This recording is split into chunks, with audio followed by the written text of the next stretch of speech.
bien y hayan podido pasar un tiempo de compartir muy especial.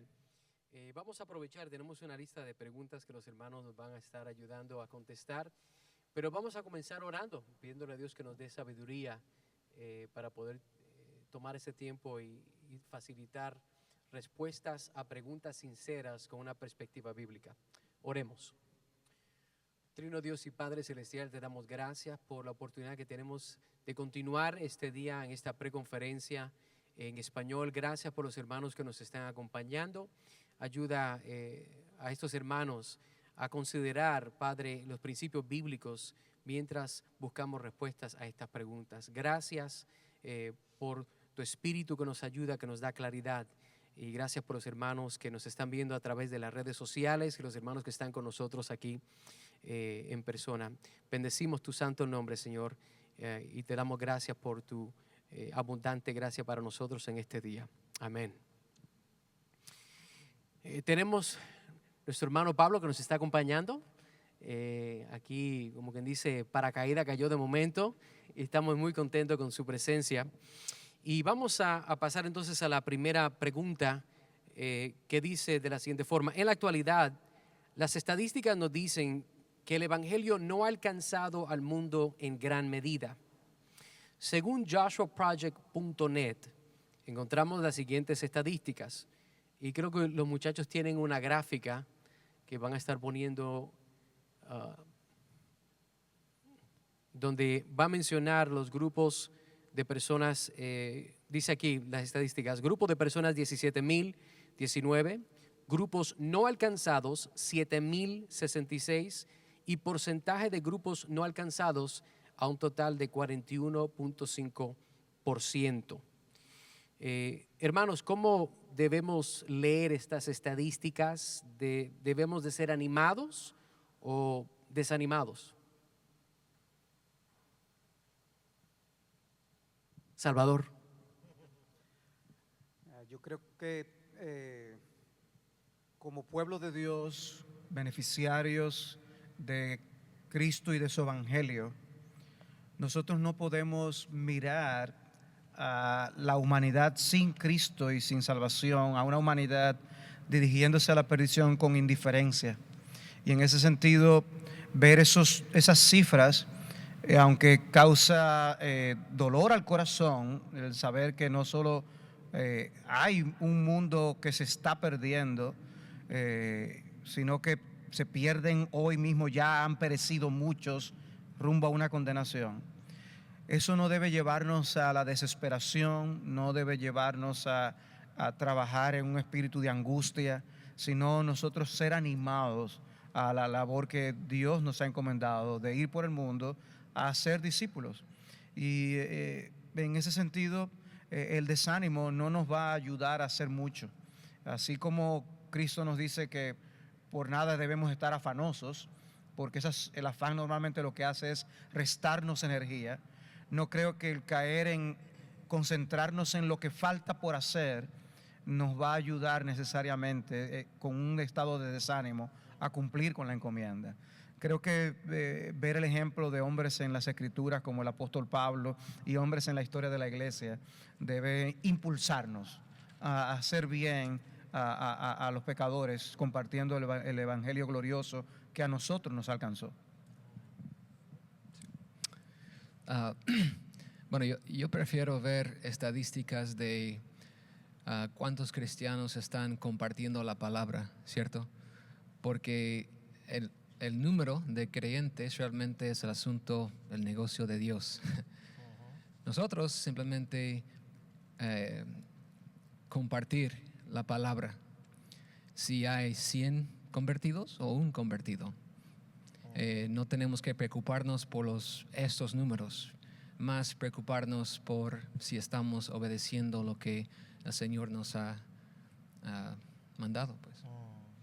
Y hablando del Evangelio y diferentes lugares, una de las preguntas que tenemos es: ¿cuál es la diferencia entre los no alcanzados y los no comprometidos? ¿Y habrá una diferencia? Creo que está hablando de la idea de grupos que no han sido alcanzados y tal vez grupos que no se han establecido. No sé si tal vez me pueden dar un poco más de luz sobre cómo se definen estas palabras.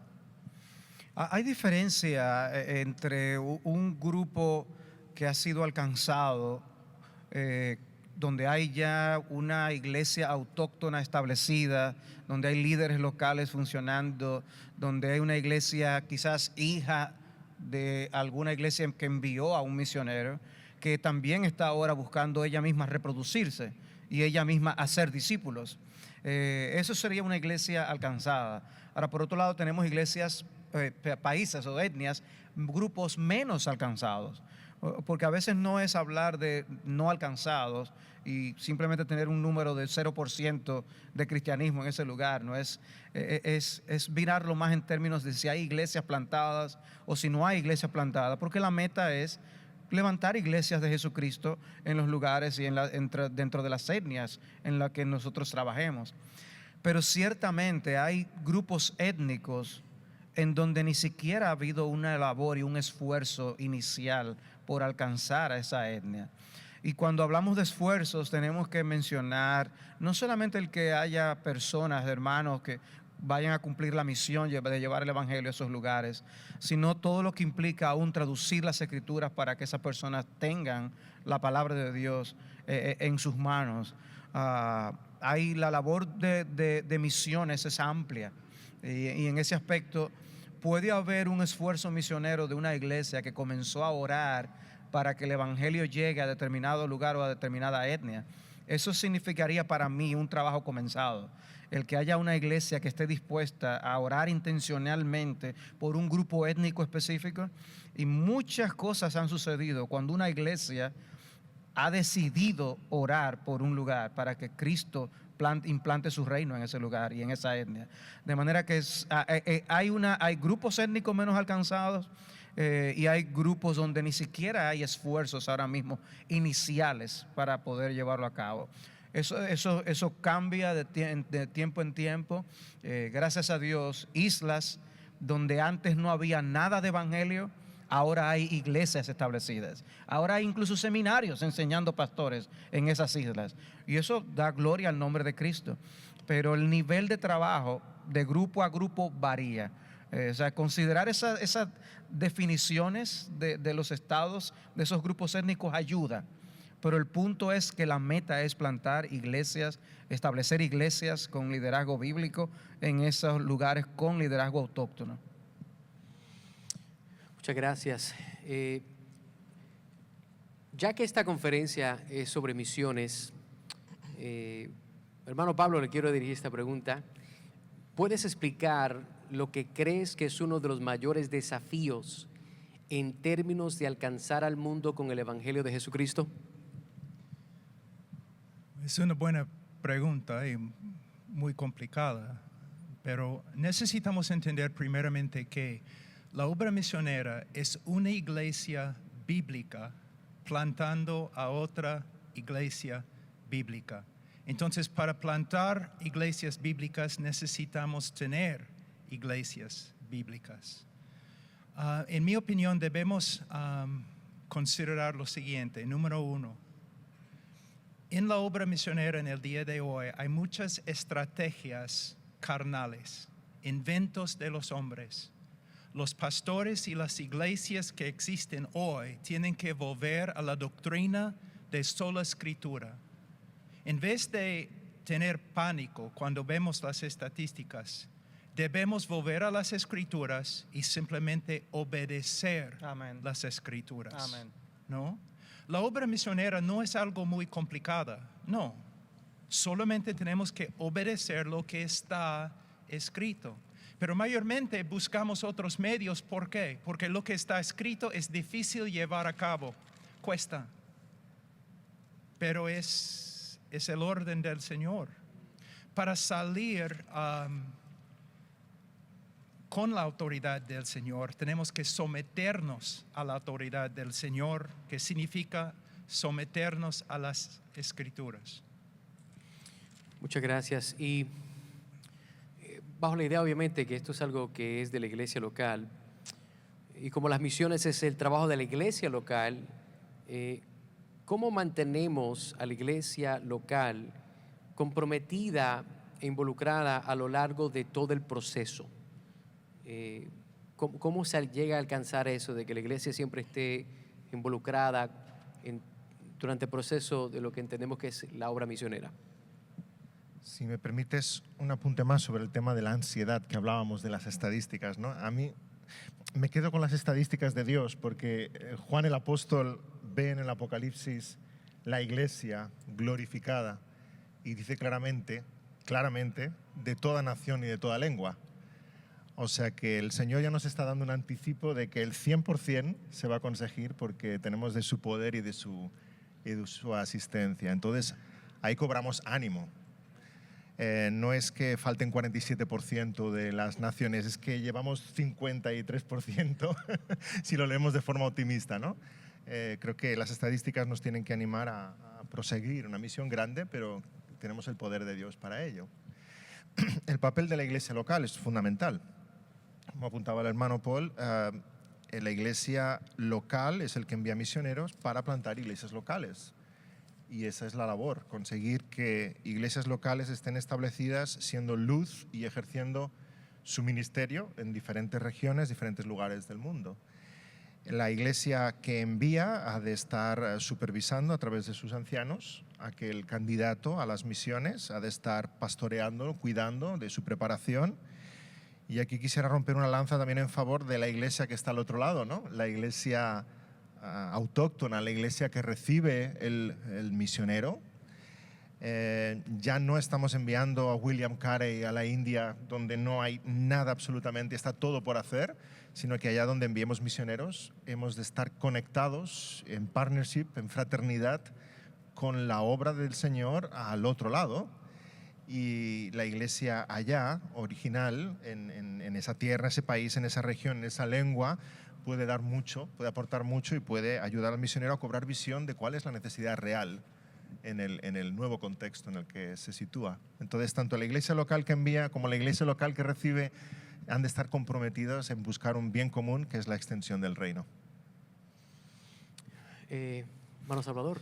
Sí, es muy importante que nosotros como los pastores podamos entrenar a la iglesia en involucrarse con la labor misionera. Hay tantas cosas que una iglesia puede aprender a hacer. Hablaba de la traducción de las escrituras. Imagínate que yo conozca que en mi congregación hay personas que tienen ciertas habilidades lingüísticas. Pudiera ser que mi trabajo sea animarles a ellos a involucrarse quizás y hacer un aporte al respecto. Vemos en el Nuevo Testamento al apóstol Pablo rogar a los hermanos que oren por él para que les sea abierta la puerta para la predicación del evangelio. Para mí fue inolvidable escuchar a un misionero de la China exhortarnos a orar por la obra allí. Y él decía, es que cuando la iglesia ora, es como si nosotros estuviéramos enviando misiles que cuando llegan allí dispersan las tinieblas en medio de las cuales nos encontramos. Esa concepción del rol tan importante que es la oración de la iglesia orando por esa obra, que nosotros como cristianos no debemos estar simplemente orando por nuestros dolores corporales y nuestras necesidades de producir dinero para pagar nuestras cuentas, sino que parte de la estrategia de nuestra vida de oración es orar que Dios haga su obra a través de hombres débiles como son los misioneros. Y Dios derriba fortalezas, y podemos estimular a nuestra iglesia a poder aportar financieramente con las misiones, porque la obra se hace con recursos también. O sea, hay tantas cosas en las que podemos involucrar a nuestras iglesias, hacerles partícipes de esta bendición de poder nosotros hacer que el reino de Cristo sea establecido en la tierra. Muchas gracias. Viendo obviamente que tenemos un gran grupo de jóvenes, esos porcentajes parece que siguen creciendo, ¿verdad? De más y más jóvenes, y las personas viven más tiempo. Pero enfocándonos en la juventud, ¿cuál sería su consejo para una persona joven que siente el llamado a las misiones? Yo empiezo. Primero, ser fiel, un miembro fiel en tu iglesia local, someterse a los ancianos en la iglesia, servir humildemente, fielmente en la iglesia. Creo que fue, ¿quién era? Hudson, que fue a China, dijo que si no vas a servir o vivir según la palabra de Dios en tu propia nación, ¿cómo vas a hacerlo en otra nación? Estaba hablando de evangelizar, pero el principio es lo mismo. Ser un miembro fiel en tu iglesia local sería el empiezo. Y uno debe estar en una iglesia donde los pastores son pastores bíblicos que se preocupen no solamente por el rebaño, sino también por entrenar a hombres fieles. 2 Timoteo capítulo 2:2. ¿No? Uno de los trabajos principales de un pastor es preparar hombres fieles que pueden tener las calificaciones de un anciano y pueden salir para pastorear o para ser misionero en otro lugar. En el día de hoy tenemos un problema. Hay pastores buenos, pero que no han estudiado lo que significa ser pastor y no han buscado en las Escrituras cuáles son las tareas de un pastor. Y una de las tareas es preparar hombres. Aunque un seminario pueda ayudar, el seminario no puede reemplazar la iglesia o la obra del pastor.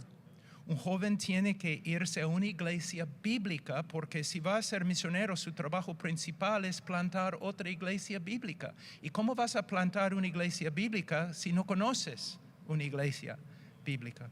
Otra cosa que es muy importante es el joven tiene que evitar con toda su fuerza el pragmatismo, porque es la cosa más peligrosa en las misiones y en la obra misionera. Los hombres haciendo lo que les parece bien en sus propios ojos, en vez de someterse a las Escrituras. Cuando un joven viene a mí diciendo que quiere ser en el ministerio, hay dos cosas. Como los apóstoles en Hechos capítulo 6, el joven tiene que dedicarse a estudiar las Escrituras y dedicarse a una vida de oración. A veces a los jóvenes yo digo, oye, joven, ¿cuántos capítulos cada día? ¿Cuántas veces has leído toda la Biblia? Y por favor, quiero ver tus rodillas. Si son bonitas, no puedes ser misionero. Porque tienes que aprender a orar, a ayunar. ¿Por qué? El mundo es como Jericó. Está cerrado. Nadie entra y nadie sale. Y la pared no va a caerse porque nosotros hemos inventado una estrategia. Va a caerse solamente por medio del poder de Dios que se revela a través de la predicación de la palabra, cuando un predicador está totalmente dedicado a oración. Muchas gracias. Y hablando, creo que mencionamos el tema misionero, a veces se habla de evangelista, pastores. Dado que la palabra misionero no se encuentra en la Biblia, ¿cómo la definiría mejor? ¿Hay alguna diferencia entre un plantador de iglesia, un pastor, un evangelista o un misionero?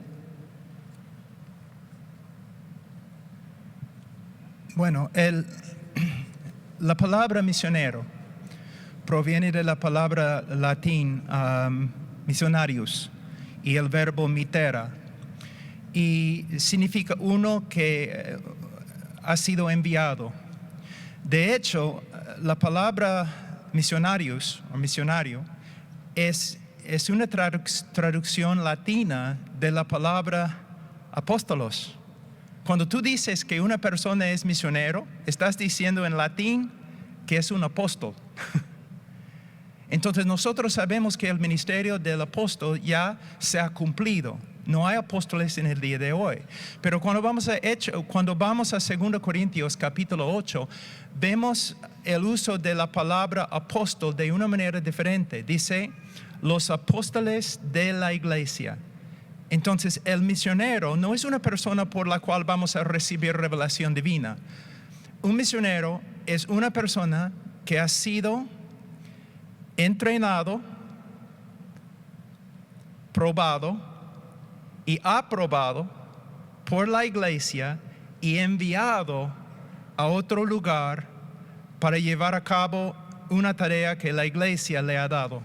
Es un misionero. Entonces, lo que yo quiero que los jóvenes vean especialmente es que no hay misionero fuera de la iglesia. Si no vas a ser parte de una iglesia local, no puedes ser misionero, lo siento. Es imposible bíblicamente. Muchas gracias.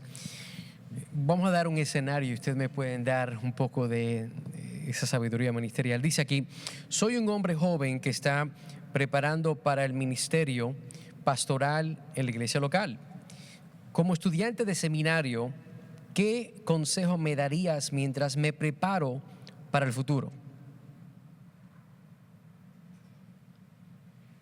Yo diría que el mismo que recomendaríamos a un joven para que creciera en sus aptitudes ministeriales, ¿no? Estar en una iglesia bíblica, sujetarse a sus ancianos, estar bajo su consejo, su supervisión.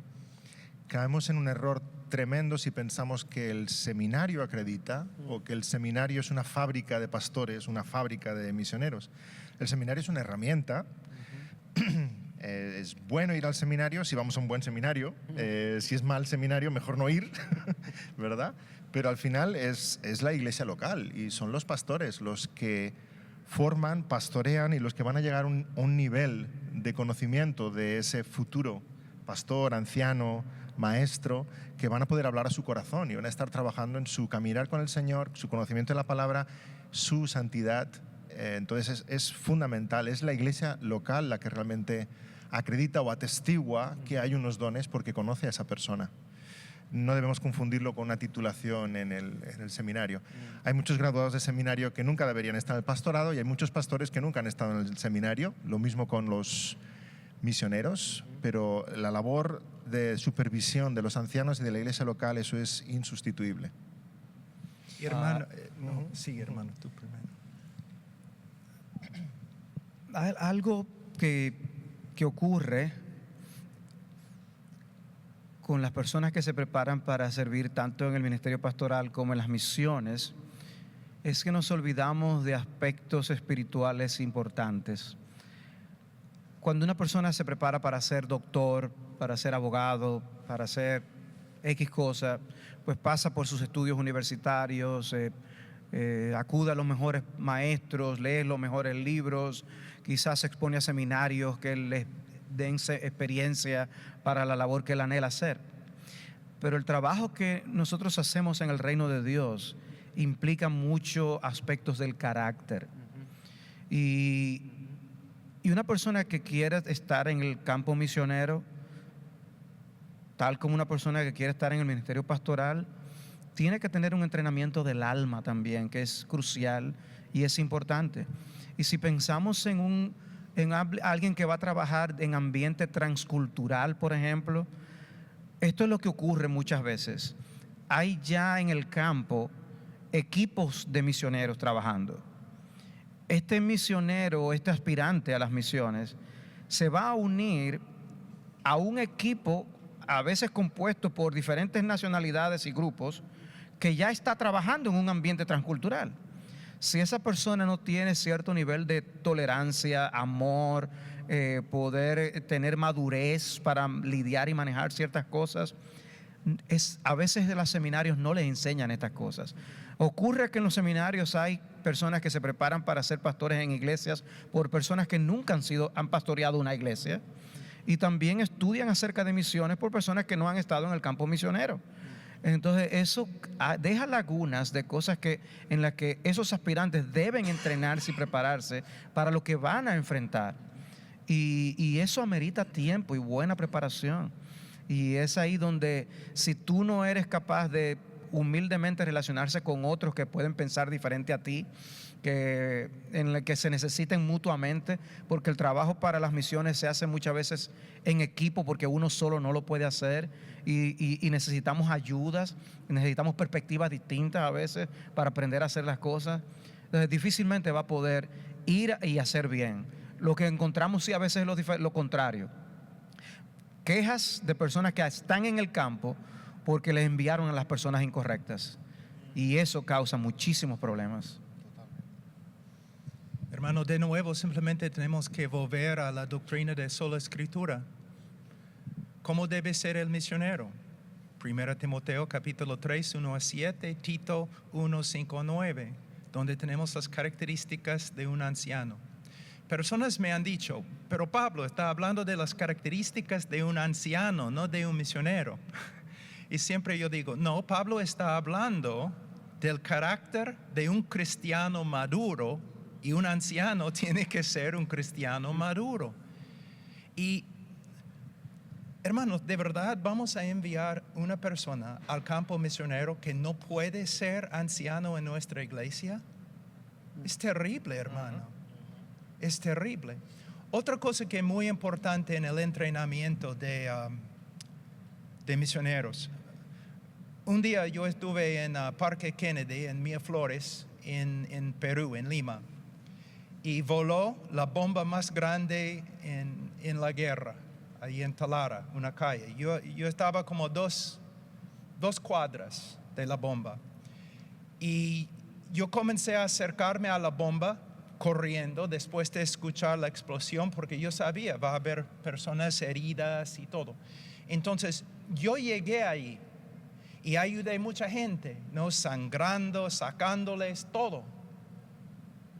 Pero de verdad yo no podía ayudarles mucho. ¿Por qué? Yo no había estudiado para ser médico. Yo podía hacer algunas cosas, pero yo no era médico. De la misma forma, un día yo estuve en una conferencia de jóvenes, grande. Y los predicadores, todos estaban diciendo a los jóvenes, ustedes deben ir al campo misionero ahora. Y después los jóvenes, muchos vinieron a mí diciendo, hermano Pablo, me voy al campo misionero. Ya está bien. Una pregunta. Voy a darte 5 minutos, explícame la doctrina de propiciación. Pero, ¿qué significa propiciación? Bueno, entonces, explícame la doctrina de justificación como se encuentra en Romanos 4. Defiende la Trinidad. Muéstrame cómo aconsejar a una persona que no tiene seguridad de salvación. Y los jóvenes no podían contestar. Yo les dije, ustedes han recibido consejos no muy bíblicos acá. Gloria a Dios que ustedes quieren ir al campo misionero. Pero no son doctores y no deben operar, ¿no? Lo que deben hacer es volver a sus iglesias, someterse a sus ancianos y comenzar a estudiar, horas y horas, desarrollando el carácter que necesitas, conformidad a Cristo. Entonces, mira hermanos, no es un derecho ser misionero, es un privilegio. Y un privilegio que la iglesia tiene que aprobar. Muchas gracias. Una pregunta que fue bien interesante, lee de la siguiente forma. ¿Es el calvinismo o la teología reformada antimisiones y antievangelismo, como dicen algunas personas? Puede ser. No, podemos tomar cualquier doctrina bíblica y torcer la doctrina. Mira, también en nuestro orgullo podemos intentar eliminar el misterio que se encuentra en las Escrituras. Yo no entiendo todo, pero yo entiendo suficiente para ser obediente y para confiar en Dios. Dios es soberano, me da bastante confianza. Dios me ha mandado a predicar el Evangelio a toda criatura. Yo no tengo que ser teólogo, solamente tengo que reconocer que Dios es soberano y que nunca voy a entender todo lo que significa y que Dios me ha mandado. Pablo, vete, predica. Ya pues, me voy. Pero hay otras personas que dicen, Dios es soberano, entonces no tenemos que testificar. Esa es una persona que simplemente está usando una doctrina correcta como una excusa por su propio pecado. Bueno, Salvador. Sí, no, para decir que esa doctrina es antievangelismo, tendríamos que entonces borrar toda la obra del apóstol Pablo, todo lo que escribió y todo lo que él hizo, porque ¿quién más que él escribiendo precisamente de la obra soberana de Dios en la salvación? ¿Y quién más se movió cielo y tierra en su mundo conocido para predicar el glorioso evangelio de salvación? Él mismo fue que dijo que la fe viene por el oír. Ahora, ¿recuerdan cuando él estaba allí en Corinto que el Señor le dijo, no temas porque yo tengo mucho pueblo, levántate y predica?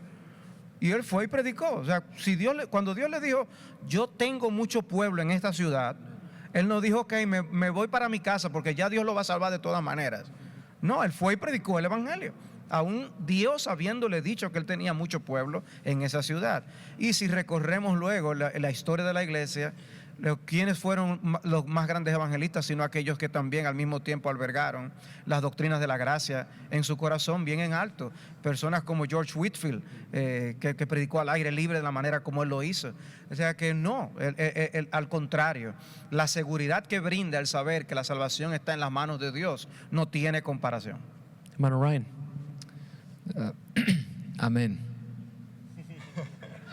Hermanos, otra cosa que es muy importante, mira, la vida del misionero no es fácil.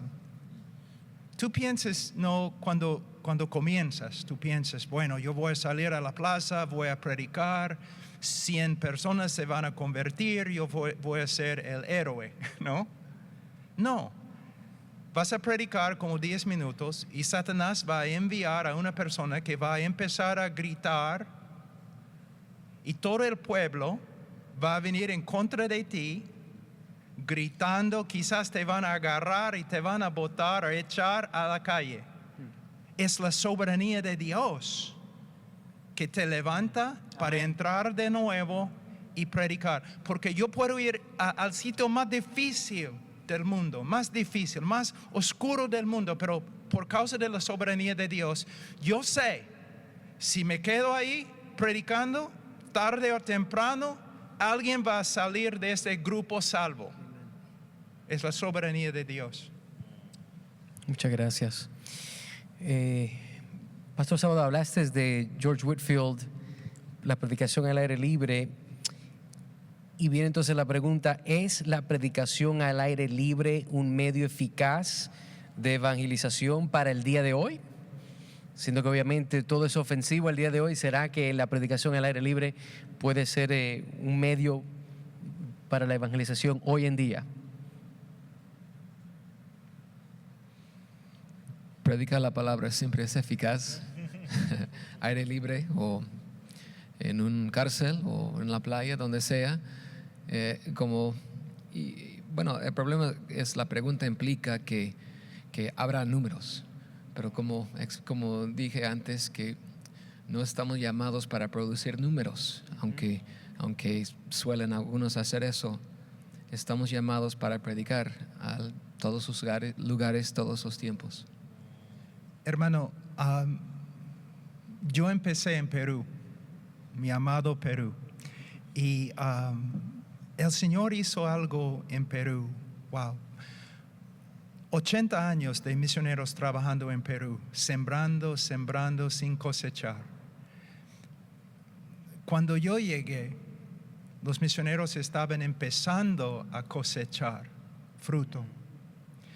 Y en Perú, en los años 90 y los primeros años de 2000, hermano, podíamos predicar en las calles, cualquier sitio, aún en los sitios pitucos, los sitios ricos, ¿no? Podíamos predicar en las calles. Yo casi todos los días predicando en la calle. Pero cuando yo voy a Francia, París, yo puedo predicar en la calle, no tengo miedo, pero la meta no es simplemente que la gente se burle de mí para que yo pueda decir a todos yo he sufrido en París. No es la meta. Cuando yo estuve hace 2 meses en Barcelona, yo no prediqué en la calle. ¿Qué hice? Yo caminé en la calle. Orando, solo orando, no. ¿Qué? Buscando. ¿Con quién puedo hablar? ¿No? En París, yo entré en varias tiendas, solamente viendo sus productos, queso, o cosas así, relojes, solamente para hablar con el dueño. Y un dueño vino y dijo, oye, estás mirando bastante estas cajas de música, ¿no? Sí, señor. Son hermosas. ¿Puedes explicarme cómo las haces? Sí, puede. Después de 1 hora de preguntas acerca de sus productos, su artesanía, él me preguntó, oye, mira, ¿tú aprecias lo que yo he hecho? Sí, Señor. Pero, ¿quién eres? Bueno, yo soy predicador. No te asustes, soy predicador. ¿Puedo explicarte lo que significa el Evangelio? Y básicamente me dijo, bueno, tú has estado conmigo casi 1 hora preguntándome acerca de mi vida, mis productos. Sí, yo puedo escuchar. Dime. Entonces tenemos que predicar, pero la meta no es ser el próximo George Whitefield. La meta no es salir como mártir para que podamos poner la película en YouTube y lleguemos a ser famosos. La meta es alcanzar a las personas y usar los mejores medios para hacerlo. Muchas gracias. Yo creo que lo que Paul ha traído es que ha levantado el punto de que no hay una única estrategia para predicar el Evangelio. Yo creo que a veces nos falta el pedir a Dios sabiduría y originalidad en la manera como el mismo Evangelio, sin ser distorsionado, puede ser presentado. O sea, hubo momentos cuando no había internet. Ahora hay internet y lo podemos usar para la gloria de Dios. El punto es qué podemos hacer. Y traigo el ejemplo de una iglesia local en Santo Domingo que me resultó fantástico el plan que ellos utilizaron. Ante la construcción de tantos edificios de apartamentos y problemas de seguridad pública, ya las personas no tienen acceso a entrar a las viviendas como en el pasado para predicar el Evangelio. Nosotros podíamos ir puerta por puerta predicando el Evangelio. Ya no así en Santo Domingo, por las dudas de las personas, la inseguridad. Y una iglesia pensó, pero hay lugares de expendio que usan personas que le llevan productos a la casa. Y si nosotros nos ofrecemos para llevar esos productos a la casa y a la vez le llevamos literatura y hablamos con la persona. Y le pidieron a uno de los negocios que le dieran el trabajo a ellos un fin de semana y ellos empezaron a hacerlo y empezaron a predicar el Evangelio de esa forma. Lo que digo es, a veces nos faltan ideas para implementarlas en forma en que podemos llegar a la persona con el Evangelio. Muy ingenuo, yo creo que es una buena idea. Yo mismo estoy pensando, como dice el hermano Salvador, que Dios nos dé la sabiduría y la creatividad de pensar fuera a veces del cuadrito que tenemos de qué es lo único que se puede hacer. Y hermano, la batalla siempre se gana en la oración. Colosenses 4, Pablo está pidiendo oración, porque por medio de la oración las puertas se abren para evangelizar. Yo, a veces, cuando yo estaba en la universidad, yo antes decía a mis amigos, hoy día no voy a orar para que el Señor abra una puerta, porque tengo muchas cosas, muchas tareas en la universidad. Porque yo sabía, si yo oro, Él va a abrir una puerta, voy a estar testificando, ¿no? Como 3 horas. Es cierto, no es un reto. Solamente deben empezar a orar. Señor, abre puertas para que yo pueda testificar, Él va a abrir puertas. Amén. Continuando esta idea de la pregunta, de la idea de la predicación al aire libre, de una pregunta que dice, cuando se trata del mundo de la predicación al aire libre y el evangelismo al aire libre, ¿deberíamos restringirlo solo a los hombres o las mujeres también pueden participar en el trabajo?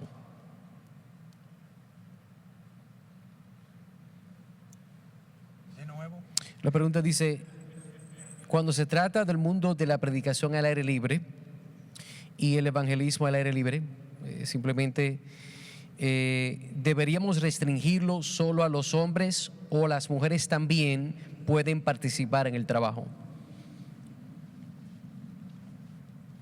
Parece que está en 2 partes, una hablando de lo que es la predicación al aire libre y el aspecto del evangelismo. Si se debería o no restringir a las mujeres en ese tipo de trabajo también, como obviamente un hombre lo hace. No sé, la pregunta es muy, muy concreta, casi como que el evangelismo tuviera que darse con esa predicación al aire libre, ¿no?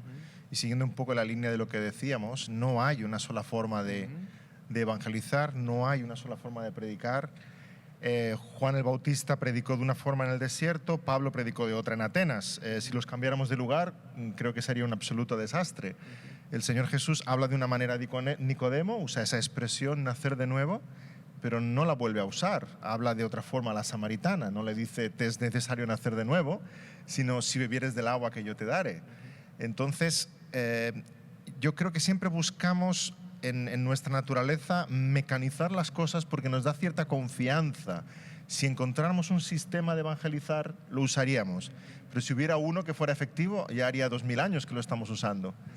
Sin embargo, el Señor nos lleva más bien a buscar su sabiduría y a buscar una profunda dependencia del Espíritu Santo. Y eso es un poco lo que nos inquieta, porque todo este tema del evangelismo y las misiones tiene muy poco de humano y tiene mucho de divino. Entonces hemos de buscar esa dependencia del Señor. Entonces, si de la pregunta borráramos la cuestión de predicación al aire libre, creo que quedaría la pregunta un poco más sencilla, en el sentido de decir ¿cuál es el rol en el evangelismo de las hermanas? Pero eso no la contesto yo, la contesta otro hermano. Tú sí sabes, ¿eh? Yo he hecho el prólogo.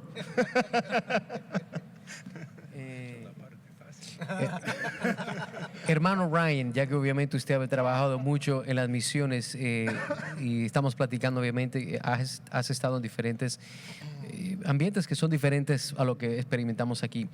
En tu experiencia y conocimiento sirviendo en la iglesia local, ¿cómo tú aconsejarías que es la forma que las mujeres deben envolverse en lo que es en esta obra misionera, el evangelismo, en base a tu experiencia, a tu entendimiento bíblico? ¿Qué consejo tú darías? ¿En la obra misionera en general o estás hablando de predicar aire libre?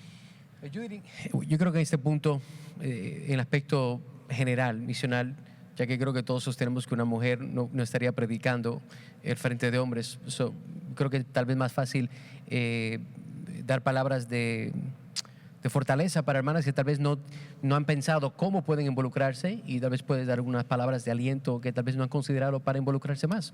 Okay, bueno, un ejemplo concreto que mi organización hace, mayormente entrenamos a hombres, pastores, líderes, y normalmente son ancianos que vienen con nosotros para enseñarles, pero en algunos lugares también entrenamos a mujeres y también discipulamos a niños. Muchas veces son esposas de los pastores y niños de los pastores. Y normalmente son mujeres que vienen para invertir en estas hermanas. En Ecuador hacemos esto mucho. Entonces, es buenísimo lo que hacen. Es importantísimo. Las mujeres sirven en la iglesia, tienen roles importantísimas.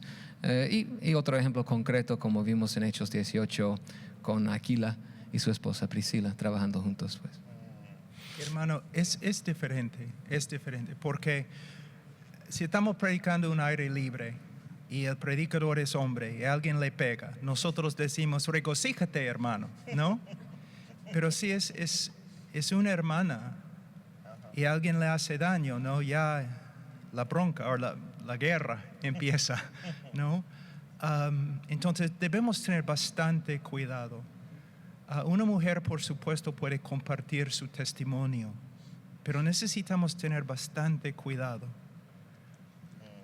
Pero algo interesante, mira, yo he trabajado no solamente en lugares como ciudades, sino también en la sierra, en la montaña y también en la selva del Perú. Y, hermano, el grupo menos alcanzado en el mundo son mujeres. Si predicamos a los hombres en una conferencia en la selva, mayormente las mujeres no asisten porque no pueden leer, o mayormente no asisten porque están preparando comida.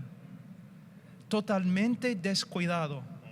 Lo que nosotros necesitamos en el día de hoy son mujeres que han estudiado teología, que conocen muy bien sus Biblias y que pueden alcanzar a las mujeres con la palabra de Dios. Es muy importante. No estoy hablando de tomar el púlpito y predicar, estoy hablando hay una gran necesidad. Muchas veces las personas que hablan, los expertos de misiones, yo creo que nunca han sido en el campo misionero. Porque cuando uno va allí es algo muy, muy triste. Y en algunas culturas, aún en Perú, un hombre misionero no va a cruzar la línea, no va a empezar a hablar con un grupo de mujeres.